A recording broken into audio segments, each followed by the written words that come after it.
Chers collègues, je souhaite d'abord saluer la qualité du travail qui a été entrepris dans ce rapport et par la Commission du règlement. Il est nécessaire de nous interroger de manière continue sur le bon fonctionnement et sur l'efficacité de nos procédures. Il en va de la pérennité du grand projet qui nous rassemble.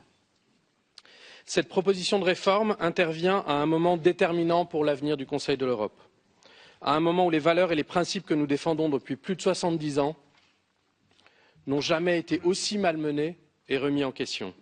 À un moment donc où il nous appartient à nous, parlementaires de cette Assemblée, de défendre plus que jamais cette communauté de principes, de valeurs et de droits.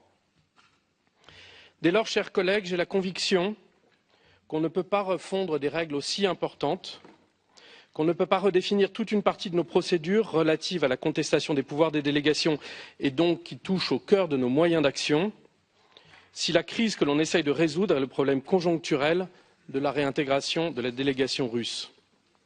Oui, je pense que la Russie doit pouvoir être un de nos partenaires au sein du Conseil de l'Europe, et ce, à la fois au nom de la pérennité de l'institution, des droits et des libertés des citoyens russes et de la paix en Europe. Mais nous ne pouvons pas, nous ne devons pas prendre des décisions aussi importantes pour de mauvaises raisons conjoncturelles.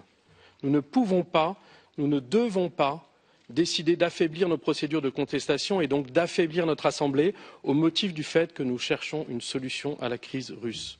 Nous ne pouvons pas, nous ne devons pas sacrifier nos pouvoirs d'action et donc nos valeurs fondamentales sur l'autel d'une realpolitik que je comprends, mais qui atteint là ses limites. Il suffirait, à mon sens, de maintenir les règles actuelles pour les procédures de contestation et notamment la règle de la majorité simple pour rééquilibrer ce texte. Et c'est l'objet d'amendements que nous étudierons. Mais en l'état, mes chers collègues, j'ai la conviction que c'est la liberté et la responsabilité de la diplomatie parlementaire de prendre aujourd'hui la décision de dire non à cette proposition en l'état. C'est à nous soit de rééquilibrer ce texte, soit de dire avec sérénité mais détermination non. Merci.